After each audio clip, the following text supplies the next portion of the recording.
Buen día, que tengan un bienaventurado día del Señor. Estamos en un mes de celebración para la cristiandad de habla hispana. Y de hecho, en especial hoy es un día festivo para los evangélicos. ¿Saben por qué? Porque hoy, domingo 25 de septiembre, es el Día de la Biblia. En los países de lengua española, tanto evangélicos como romanistas han establecido el mes de septiembre como el mes de la Biblia, cada uno por sus propias razones. En el caso de los católicos romanos, porque el 30 de septiembre es el día de San Jerónimo, un hombre piadoso del siglo V que dedicó su vida a traducir la Biblia al latín. ¿Sí? La tradujo del griego y del hebreo al latín vulgar para que la gente de su tiempo que hablaba latín, la gente común, pudiera entenderlo. Y de hecho, su Biblia se conoce como Vulgata Editio, o sea, la edición para el vulgo, para el pueblo.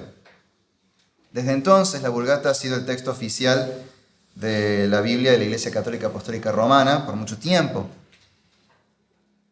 Por otro lado, los evangélicos celebramos este mes como el mes de la Biblia porque el día 26 de septiembre, o sea mañana, pero de 1569, se terminó de imprimir la primera Biblia traducida al español por Casiodoro de Reina.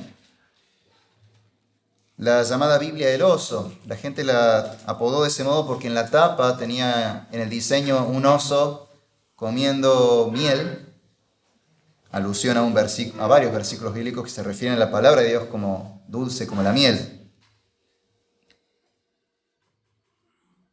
Luego esa edición fue revisada poco después por un compañero de Casiodoro de Reina, Cipriano de Valera, y eso dio origen a lo que hoy llamamos como la Reina Valera. El doctor Eris Carballosa la llamaría la reina de las versiones. Del mes de la Biblia se desprende la celebración del Día de la Biblia, el cual es conmemorado en varios países en distintas fechas, pero en el caso de acá de Argentina es el cuarto domingo del mes de septiembre. En el caso de Venezuela sería el último domingo, que viene a ser este también. Así que bueno, estamos de festejo. Feliz Día de la Biblia para todos. Para nosotros los evangélicos celebrar la Biblia es algo de vital importancia, es algo realmente muy especial, muy significativo. Porque la identidad evangélica está marcada por las 5 solas de la Reforma, de las cuales una de ellas, quizá el principio que más se destaca, es el de sola escritura. Es la idea, la verdad fundamental de que solo la Biblia es la palabra de Dios y la máxima autoridad sobre la Iglesia en materia de fe y práctica.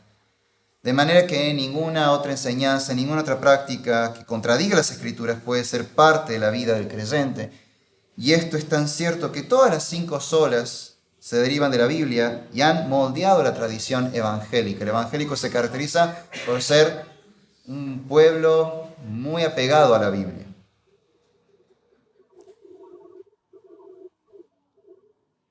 Tanto es así que nadie que se diga evangélico podría rechazar las 5 solas de la Reforma. Y si alguno rechaza una de estas 5 solas, básicamente ya no es evangélico.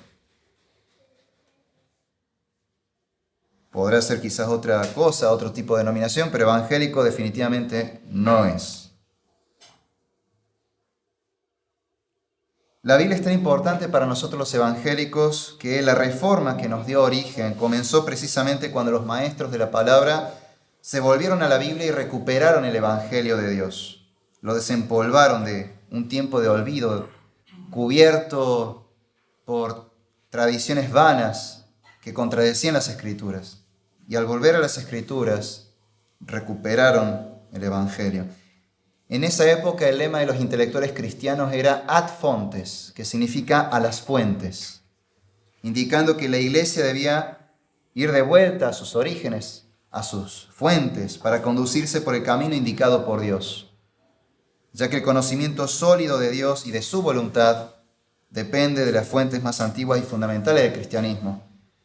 Y dado que la Biblia es la fuente primaria de la fe cristiana, es lógico que la iglesia de Cristo se reformara, tomando como brújula todo el consejo de Dios, es decir, toda la Sagrada Biblia.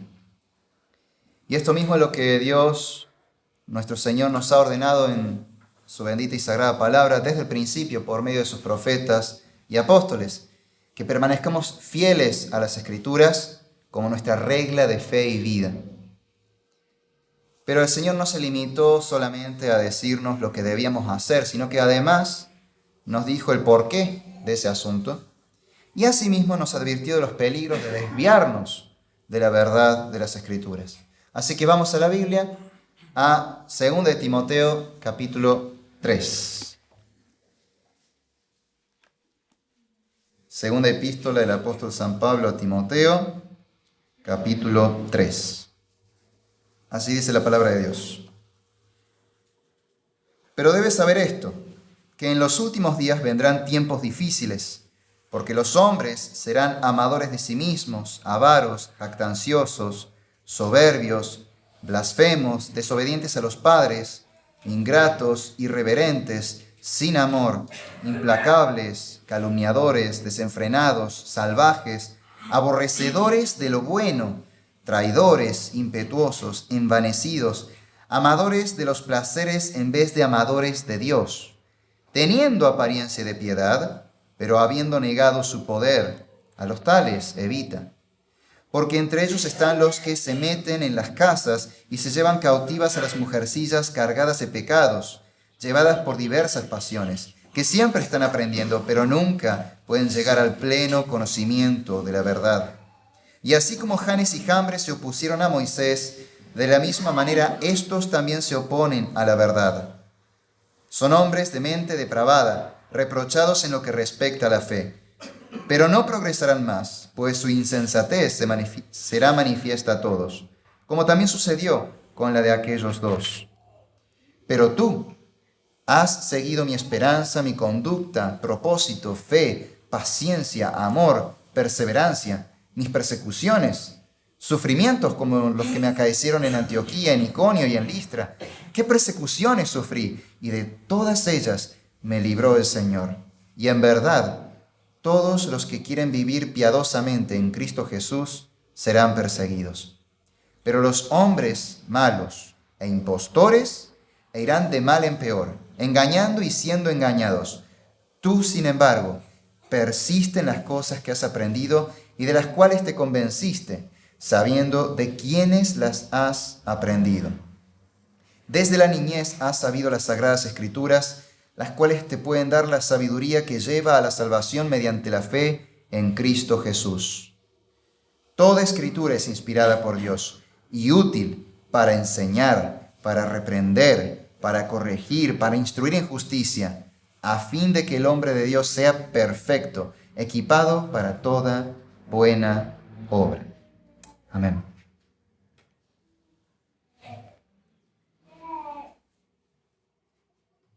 Este pasaje básicamente tiene 3 partes. De los versículos 1 al 13 hay una descripción de los apóstatas en los últimos tiempos y de su destino. El versículo 14 nos habla de la gran tradición, la importancia que tiene guardar el fiel depósito de la fe, que sería la tradición apostólica. Y los versículos 15 al 17 nos hablan de la importancia fundamental de la Biblia para nosotros, el pueblo de Dios. En esta epístola el apóstol Pablo, antes de morir martirizado, le da sus últimas instrucciones a Timoteo para que sepa cómo ejercer su ministerio correctamente. Le recuerda en qué cosas debe enfocarse y de qué peligros debe cuidarse. Y al avisarle de los peligros, le describe cómo serían las personas en los últimos tiempos. Ahora bien, nosotros sabemos por los mismos apóstoles que en verdad nosotros estamos en los últimos tiempos, desde que Cristo vino al mundo. Así que estas cosas se refieren a una realidad ya presente para ellos en ese momento. De hecho, todo lo que el apóstol describe en este capítulo 3 es parte de una realidad con la que él ya venía lidiando desde hacía tiempo. En los capítulos previos de esta epístola, nos habla de personas que son así como él las describe en el capítulo 3. Nos habla de Figelo, Hermógenes, Himeneo, Fileto. Más adelante, en el siguiente capítulo, nos menciona también a Demas y a Alejandro. Todas personas que alguna vez habían acompañado a Pablo en su misión de predicar la palabra, pero que ahora se oponían a la predicación del mensaje cristiano. Era una situación ya presente para ellos, pero Pablo además acá dice que esa situación empeoraría en el futuro. Por eso es que ahora nos ofrece una descripción del carácter y de la conducta de la gente en los últimos días, de esos, como él los llama, impostores y hombres malos. Esta descripción detallada nos dice que en los tiempos finales la gente se hundirá cada vez más y más en el pecado y encima se deleitará en hacerlo. Y no solo que se alejarán cada vez más de Dios, sino que además rechazarán activamente a Dios y a todo lo que tenga que ver con Él. En otras palabras, Pablo nos describe cómo saldrá a la luz la depravación total del hombre. Pero notemos que en este capítulo no se está refiriendo a pecadores que todavía no conocen a Cristo, que no han tenido nada que ver con el pueblo de Dios. Porque en ese caso sería de esperarse que estas personas rechazaran el Evangelio e incluso se opongan a él. Pero no está hablando de esa clase de personas. Aquí el apóstol se está refiriendo a personas que se dicen creyentes y que están en la iglesia, pero que en realidad son falsos cristianos, impostores. En el versículo 5 dice: estos amadores de los placeres en vez de amadores de Dios.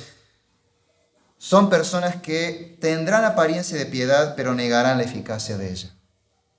Es decir, que se verán como muy religiosas, parecerán cristianas, estarán convencidos de que son cristianos, lo van a decir, pero no son más que falsos creyentes que disfrutan pecar. En palabras de nuestro Señor, son hipócritas.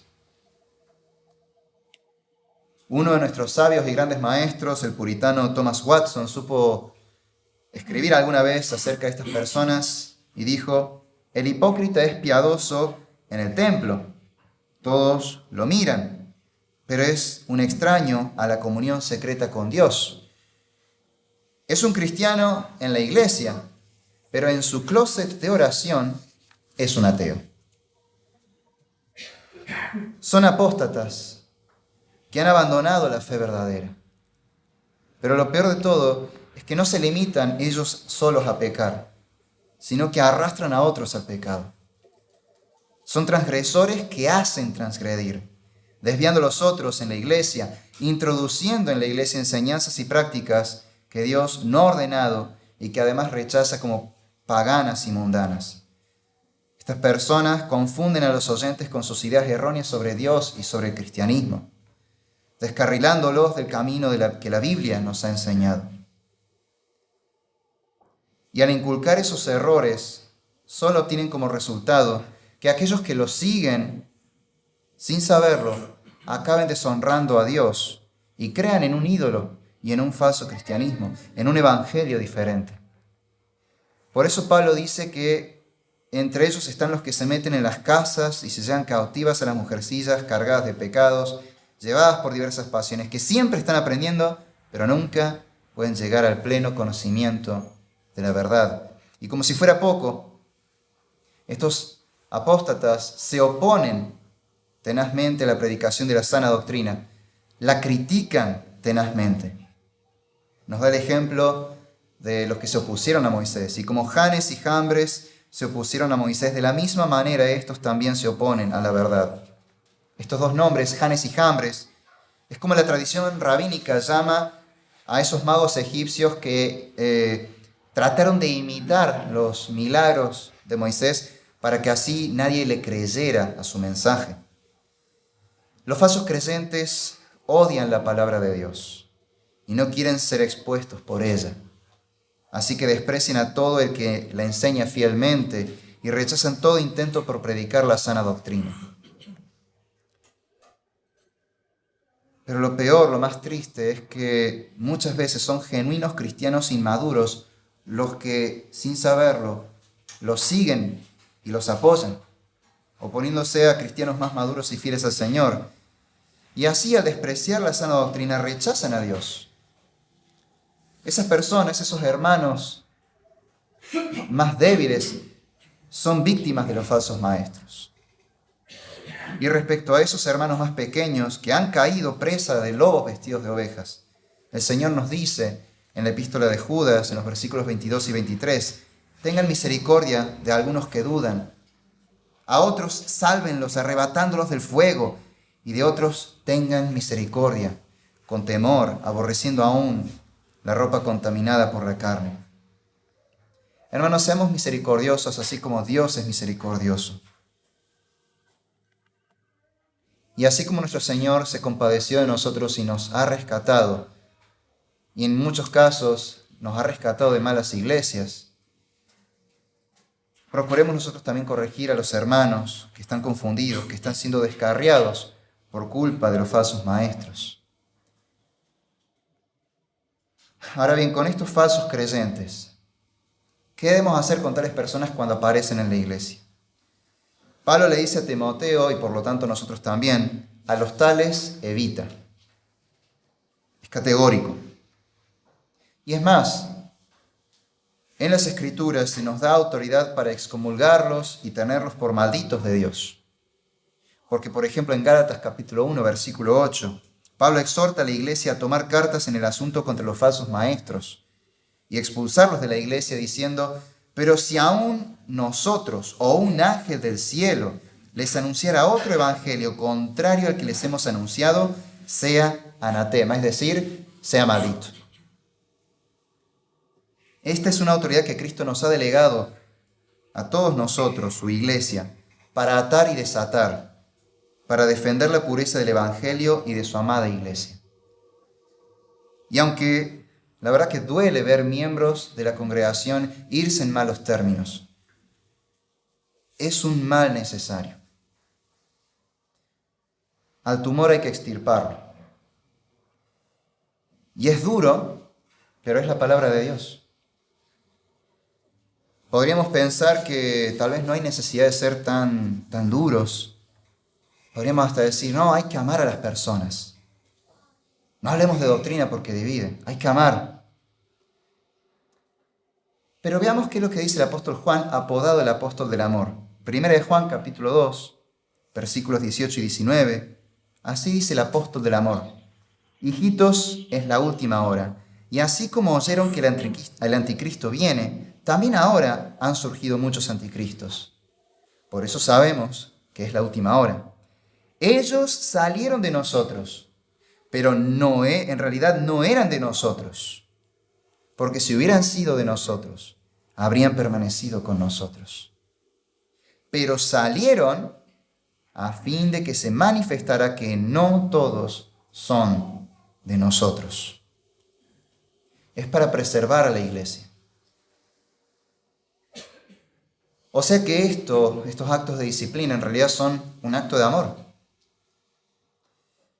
Sin duda, doloroso, pero no por eso menos amoroso. Es amor a Dios primeramente. Por lo tanto, obedecemos sus mandamientos por severos que nos parezcan a veces. En segundo lugar, es amor a la iglesia de Dios, por la cual Cristo dio su vida. Y por eso la cuidamos de toda falsedad, de toda verdad tergiversada. Y también es amor por la persona corregida, para que se arrepienta de su pecado y venga al Señor. Por supuesto, toda reprensión debe ser hecha con el amor del Señor, pero sin comprometer por eso la verdad de la palabra de Dios.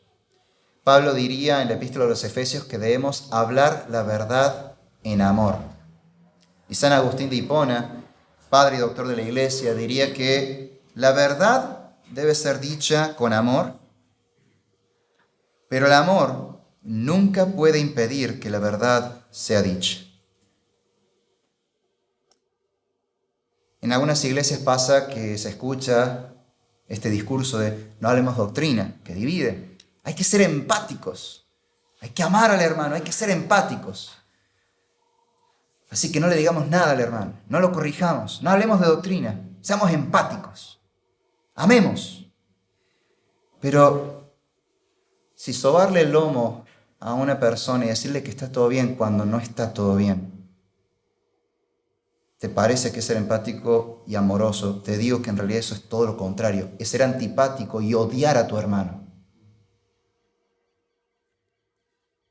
La verdad debe ser dicha con amor, pero el amor nunca puede impedir que la verdad sea dicha. hablemos la verdad en amor. Así debemos actuar, hermanos. Ahora bien, como verdaderos cristianos, nosotros nos preocupamos por la preservación de la iglesia y por su fidelidad a la palabra de Dios, pero esta preocupación no debe angustiarnos al punto de perder la esperanza.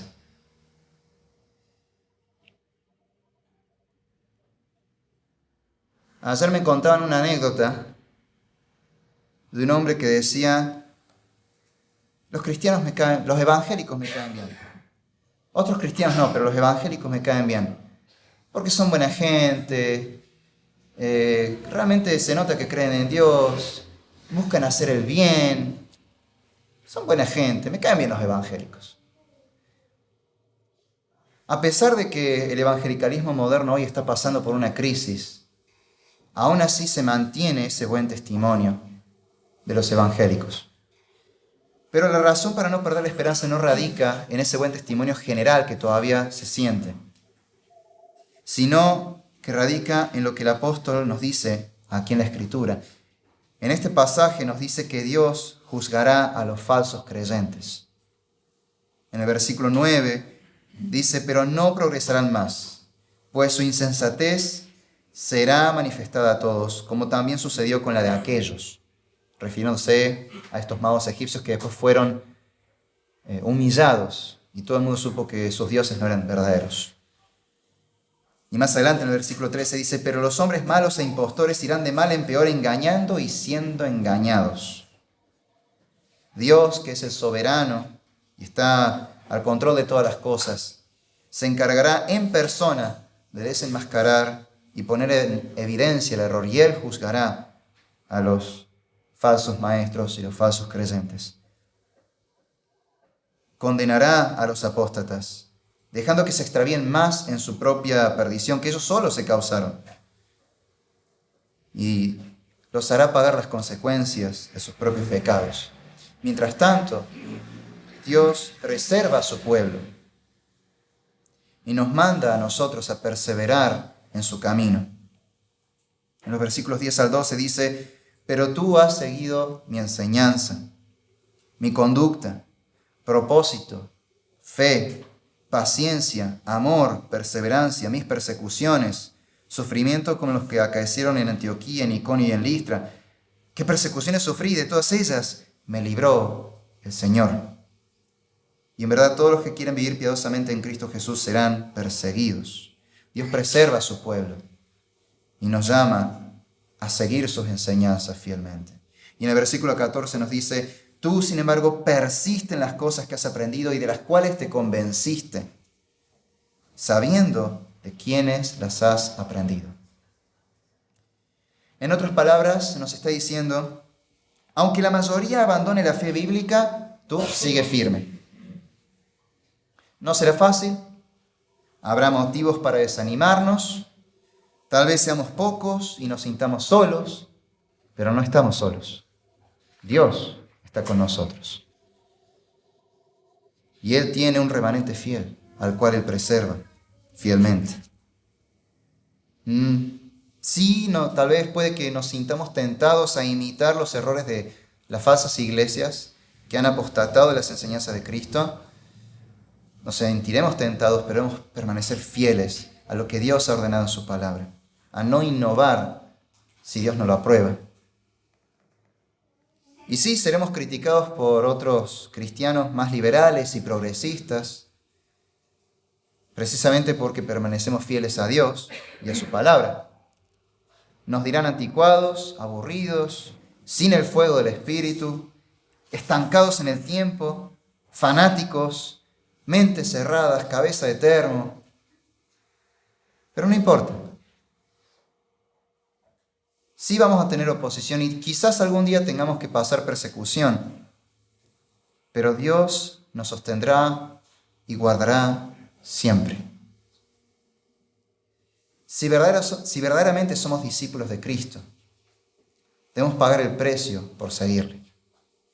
Tenemos que cargar nuestra cruz y seguirlo.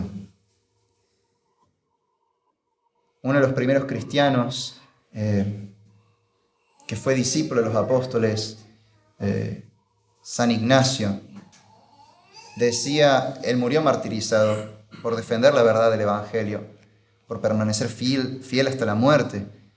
Y él decía, la sangre de los mártires es la semilla de la iglesia. Y hubo una autoridad romana que en cierto momento le dijo a un emperador que perseguía a los cristianos, por cada cristiano que matamos, miles se convierten en el imperio. Juan Calvino decía que las persecuciones son en cierto modo sellos de adopción para los hijos de Dios. Y acá Pablo lo dice, todo el que quiera seguir a Cristo padecerá persecución, en menor o mayor grado. Pero tengamos ánimo. Como nosotros cantamos a veces en un distinguido himno evangélico, sigamos firmes y adelante, sin temor alguno. Dios preserva y guarda a su pueblo, así que nos llama a confiar en Él y con esa fe y confianza en Él perseverar en el camino que Él nos ha señalado en su palabra. Aquí en este último versículo leído, también radica la clave para la perseverancia de los santos. Debemos persistir firmes en la sana enseñanza de la Escritura, tal como la hemos aprendido de los maestros de verdad que hemos tenido. Los evangélicos enarbolamos la bandera de la sola Escritura, reconociendo que solamente la Biblia es la autoridad suprema sobre la Iglesia y la regla de fe. Pero eso no significa que rechacemos otras fuentes de conocimiento como útiles para nuestra fe. Sola Escritura no significa solamente Biblia y nada más. Ignoro todo conocimiento.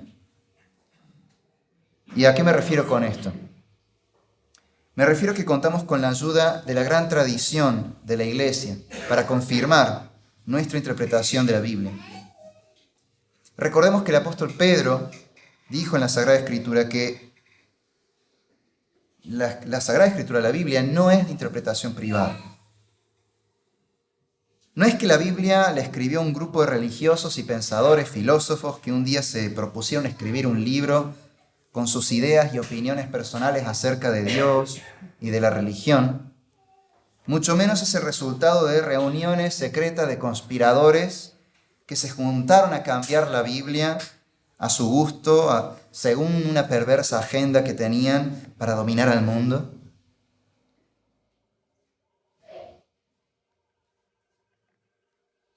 Sino que fue revelada por Dios.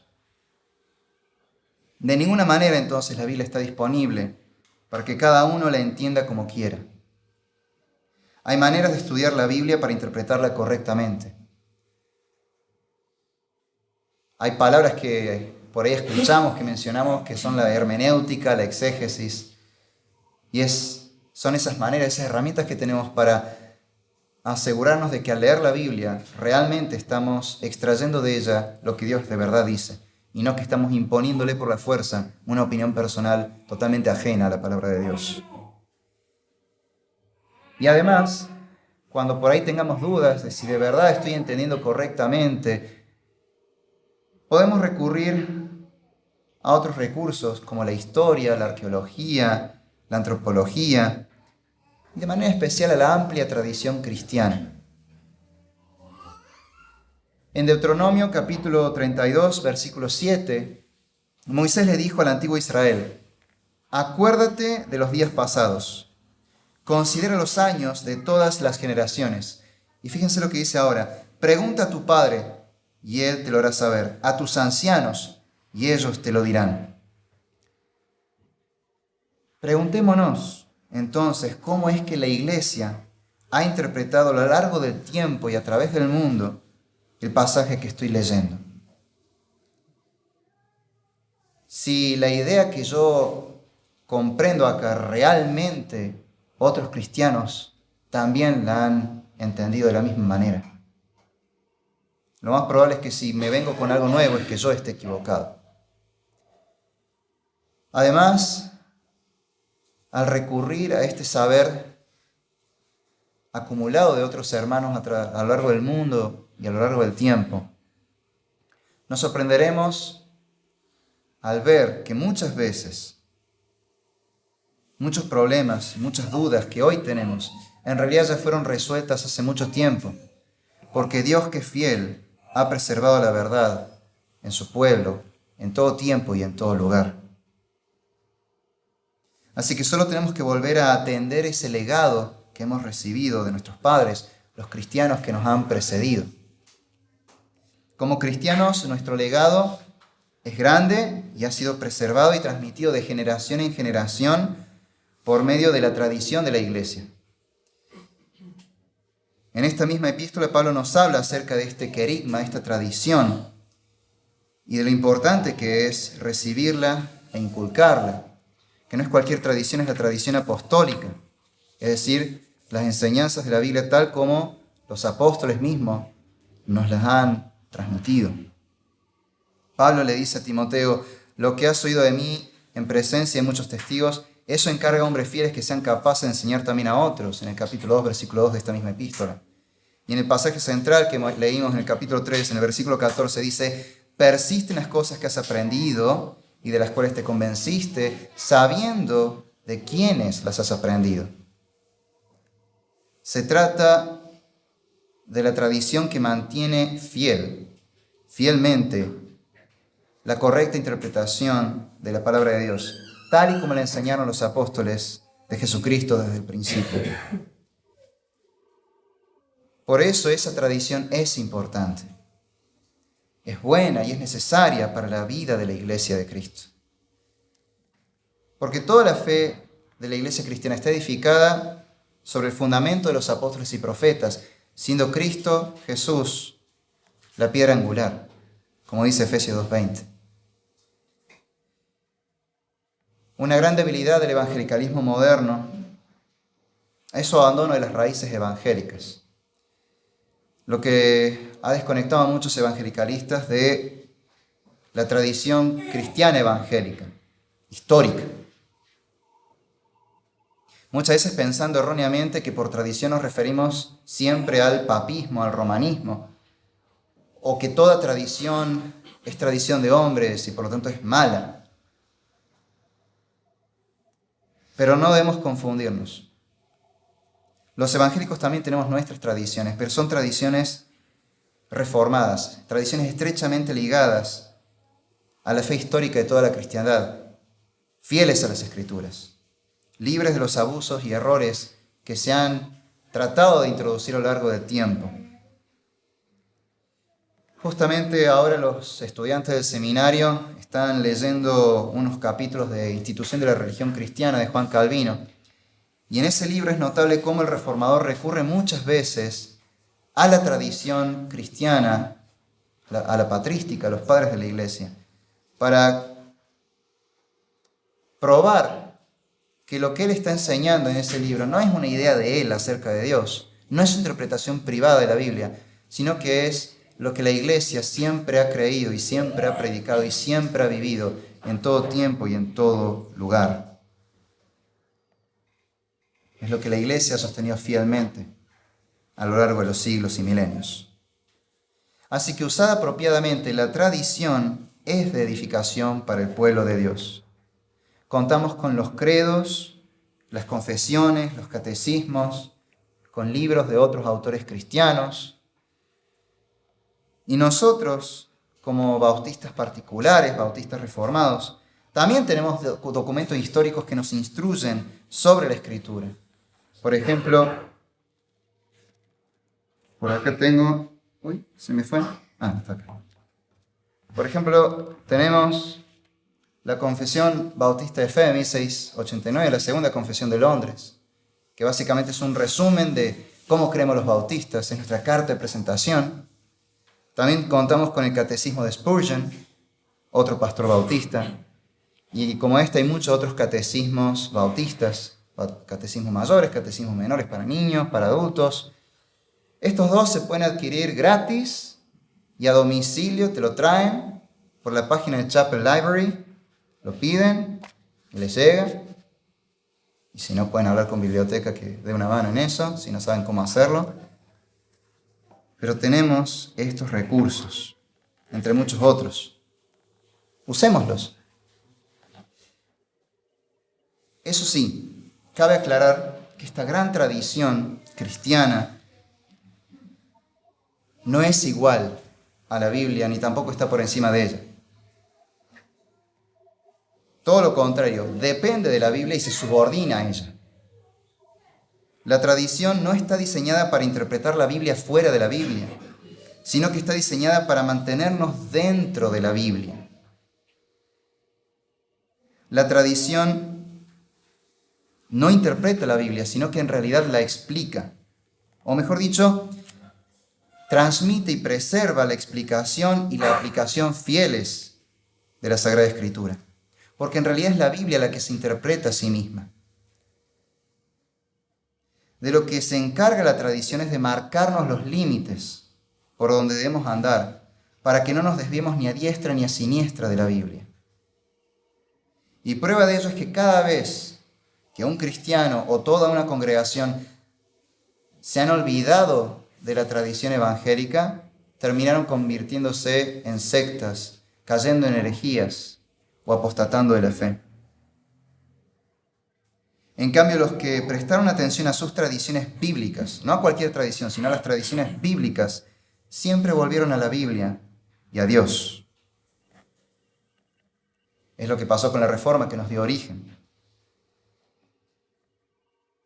Por lo tanto, no menospreciemos nuestras tradiciones, sino más bien mantengámoslas, conozcámoslas y usémoslas apropiadamente, subordinadas a la Biblia. La tradición no es fría, no mata a la iglesia, sino que la mantiene viva y cálida al fuego de la palabra del Espíritu y a salvo del error. Porque, como dijo un compositor llamado Gustav Mahler, la tradición no es la adoración de las cenizas, sino que la transmisión del fuego. Y también un historiador y teólogo evangélico luterano, llamado Jaroslav Pelikan, dijo que la tradición es la fe viva de los muertos y el tradicionalismo, en cambio, es la fe muerta de los vivos. Es decir, que tenemos una enorme nube de testigos fieles al Señor que nos han enseñado fielmente la palabra de Dios. Y nosotros debemos retener sus sanas enseñanzas. En la Fórmula de Concordia, una famosa declaración de fe evangélica de nuestros hermanos luteranos, que fue publicada ya por el 1577, se afirma lo siguiente sobre la utilidad de la tradición apostólica y la supremacía de la Biblia. Creemos, enseñamos y confesamos que la única regla y norma según la cual deben valorarse y juzgarse todas las doctrinas, juntamente con quienes las enseñan, es exclusivamente la escritura profética y apostólica del Antiguo y del Nuevo Testamento. Como está escrito en el Salmo 119, versículo 105. Lámpara es a mis pies tu palabra y lumbrera mi camino. Y como escribe el apóstol San Pablo en Gálatas 1:8, aunque un ángel del cielo os anunciare otro evangelio, sea anatema.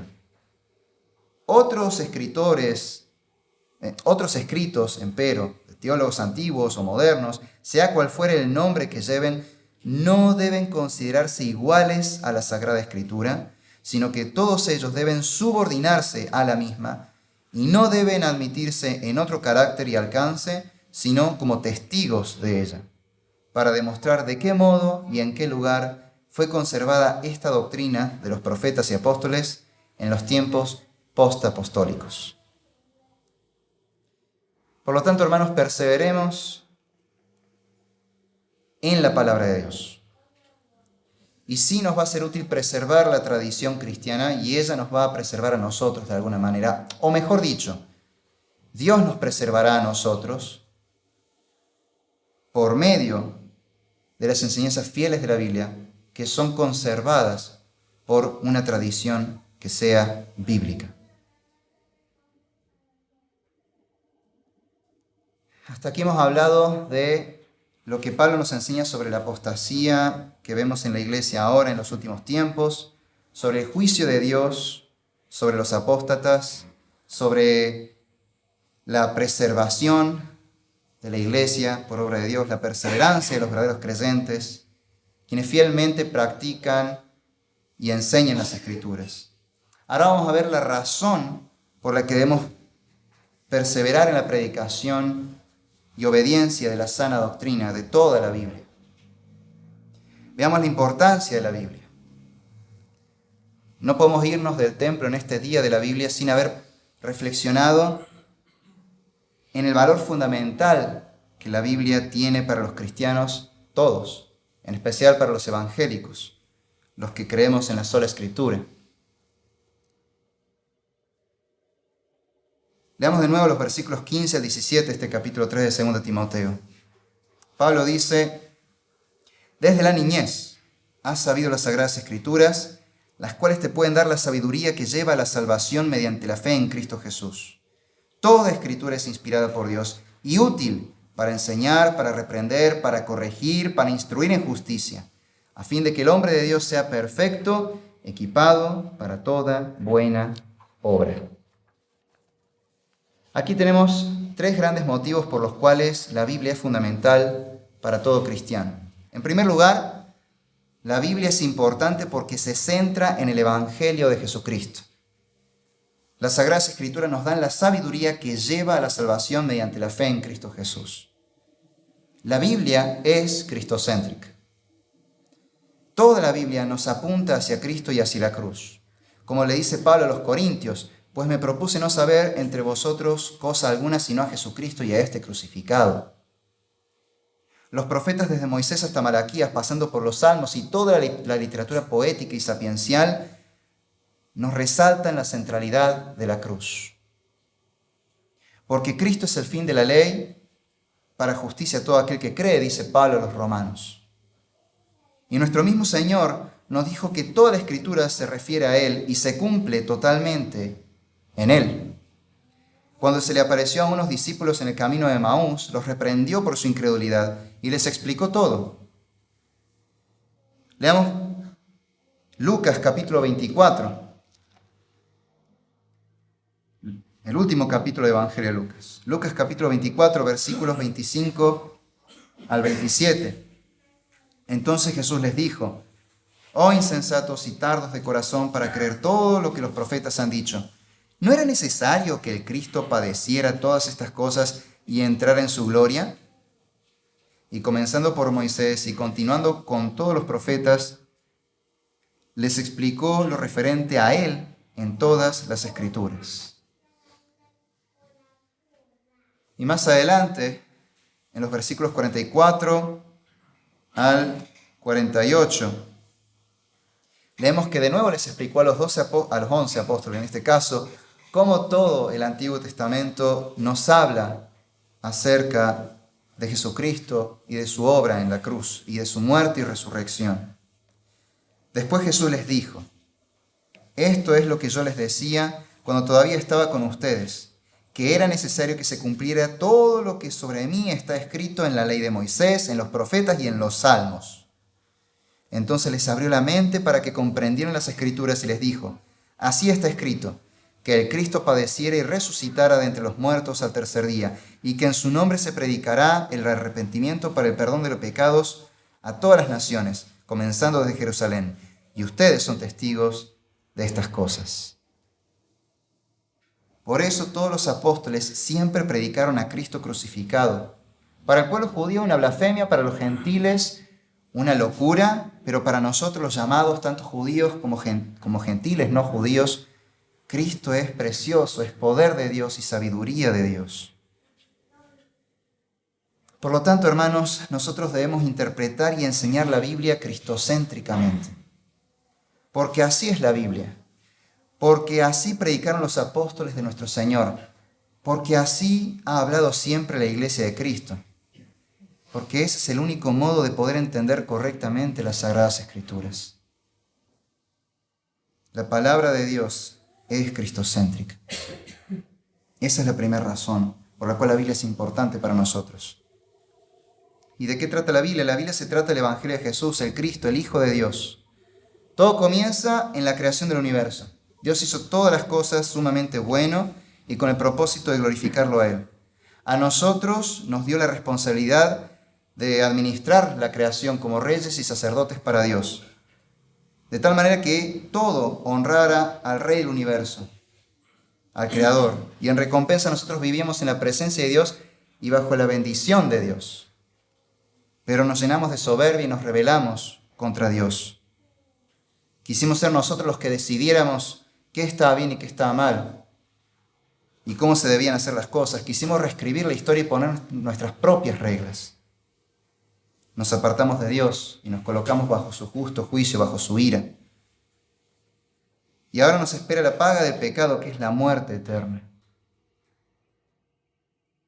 Nosotros solos nos perdimos. Nosotros causamos nuestro propio mal. Pero a pesar de que más procuramos alejarnos de Dios, el Señor soberanamente quiso amarnos. Quiso tener misericordia de nosotros y se acercó a nosotros. No porque viera algo en nosotros que valiera la pena. De hecho, la Biblia dice que no había nada bueno en nosotros. Ninguna razón para perdonarnos. Pero Dios quiso hacerlo. Él dejó todo listo para salvarnos. Y nos habló por medio de sus profetas para prepararnos para aquel gran día. Y luego Dios vino a nosotros como un hombre nacido de mujer. Jesucristo cumplió toda la Escritura. No dejó nada sin cumplir. Cumplió con todas las profecías acerca de Él. Cumplió con todos los mandamientos. Fue tentado en todo, pero jamás pecó. Fue perfectamente santo.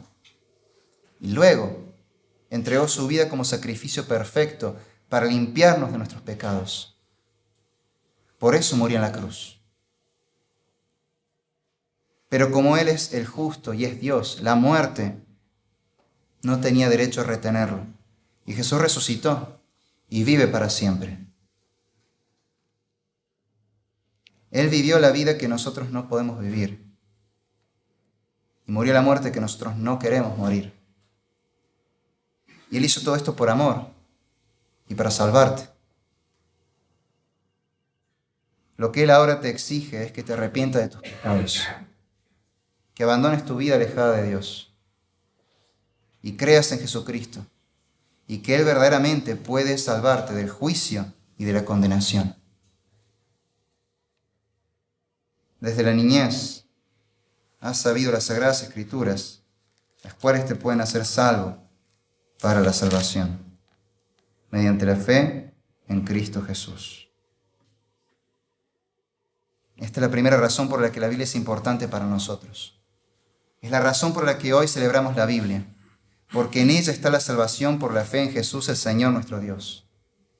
El Evangelio es el centro de la Biblia. Cristo es la piedra angular de toda la Escritura y por lo tanto, creemos en Dios, confiamos en Cristo, predicamos a Cristo, predicamos su Evangelio. No negociamos con eso. La segunda razón por la que exaltamos la importancia de la Biblia es porque no se trata de un libro cualquiera inventado por la cultura del hombre, sino que es sagrada porque está inspirada por Dios. Pablo continúa diciendo que toda Escritura es inspirada por Dios. Y sí, la escribieron hombres, pero fueron hombres usados por Dios. Los profetas y apóstoles fueron la lapicera. Dios fue el autor. El reformador francés Teodoro de Beza, sucesor de Calvino, dijo que Dios mismo es el autor de la palabra y los profetas y apóstoles fueron sus escritores y secretarios. Absolutamente toda la Biblia está inspirada por Dios. Nos fue comunicada a nosotros en un contexto histórico y cultural específico, pero aún así, cada detalle fue planeado cuidadosamente por Dios. La Biblia es la Sagrada Escritura porque Dios, el Espíritu Santo, dio a los escritores que Él había escogido los pensamientos que debían expresar y las palabras que debían escribir.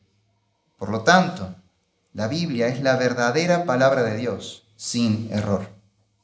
Toda la Biblia es sagrada y debemos honrarla como tal.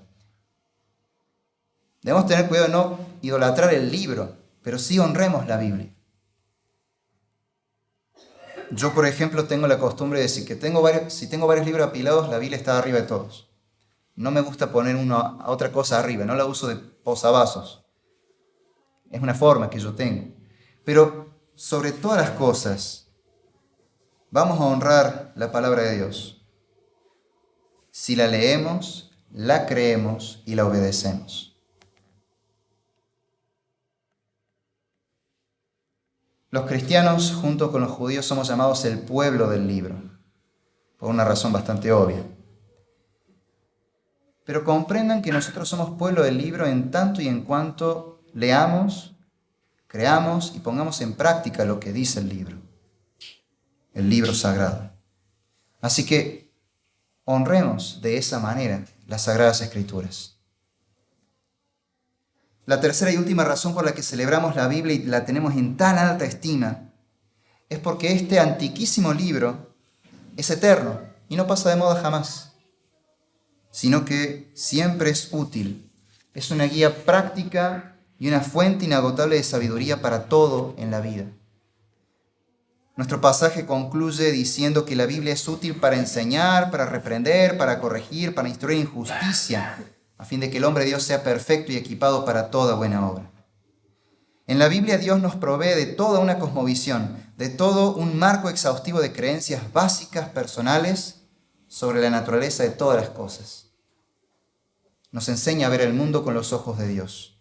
Así que en la Sagrada Biblia encontramos todo lo necesario para la vida y la piedad. Hallamos la verdad, la salvación, conocimientos profundos y sabiduría para todo en la vida práctica. Si necesitamos sabiduría para tomar buenas decisiones sobre las relaciones, el trabajo, las finanzas personales, la política, la economía de nuestro país, la cultura, cómo lidiar con la cultura nuestra, sobre nuestra propia filosofía, sobre consejería o psicología, la predicación en la iglesia, la adoración en la iglesia, la oración, cómo orar, cómo discipular, solo tenemos que ir a la Biblia. Por eso la Biblia es nuestra regla de fe y nuestra máxima autoridad. Porque la Escritura lo tiene todo para nosotros y es absolutamente útil. Me gusta cómo lo expresa el rey David en uno de sus salmos, el Salmo 19. La ley del Señor es perfecta, que restaura el alma. El testimonio del Señor es seguro, que hace sabio al sencillo. Los preceptos del Señor son rectos, que alegran el corazón. El mandamiento del Señor es puro, que alumbra los ojos. El temor del Señor es limpio, que permanece para siempre. Los juicios del Señor son verdaderos, todos ellos justos. Como cristianos evangélicos creemos en la sola Escritura. Creemos que la Biblia es la palabra de Dios. Y por lo tanto, creemos que la Biblia es suficiente para salvarnos y para enseñarnos a vivir. La Biblia es nuestro manual de instrucciones para tomar sabias decisiones en la vida personal o en la vida de la iglesia. Por eso el apóstol Pablo persistió en enseñar tanto todo el consejo de Dios, o sea, toda la Escritura.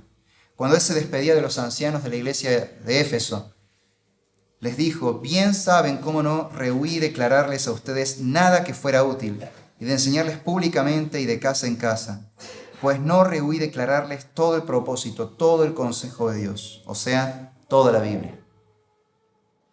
Hermanos, ¿cuántas veces han oído prédicas de libros enteros de la Biblia? Gracias a Dios en esta iglesia tenemos varias series de sermones estudiando libro por libro la Biblia. Eso es un privilegio que tenemos, una gran bendición de Dios. Pero ¿cuántas veces han discipulado ustedes usando toda la Biblia? ¿O cuántas veces han aconsejado buscando la sabiduría en toda la Biblia? ¿Cuántas veces al año leen toda la Biblia? ¿Han leído alguna vez toda la Biblia? Empecemos por ahí. Si no lo están haciendo, volvamos a las fuentes, vamos a la Biblia. La Biblia, la palabra de Dios, es suficiente. Hablemos Biblia en la iglesia y en nuestros hogares. Prediquemos todo el consejo de Dios, el cual está revelado en las Sagradas Escrituras. Para todo en la vida, antes de tomar una decisión, busquen la santa sabiduría de Dios. Vayan a la Biblia. Somos el pueblo de Dios, la iglesia de Cristo. Somos cristianos evangélicos, bautistas particulares y reformados. Y hoy celebramos la Biblia. Regocijémonos en este día. Demos gracias a Dios de que tenemos a mano la Biblia en nuestro propio idioma. Pero comprendan que tenemos un gran tesoro en las manos. Usémoslo, aprovechémoslo. Invirtamos en ese tesoro, que no se devalúe. Lean la Biblia, crean la Biblia y obedezcan la Biblia. Hablen Biblia, sean cristocéntricos, escudriñen y enseñen toda la Sagrada Escritura a la luz del Evangelio de Jesús. Y antes de tomar cualquier decisión para sus vidas o para la iglesia, busquen el consejo de Dios en toda la Biblia. Como decían los reformadores, vamos a las fuentes. Vamos a la Biblia. Gracias y paz.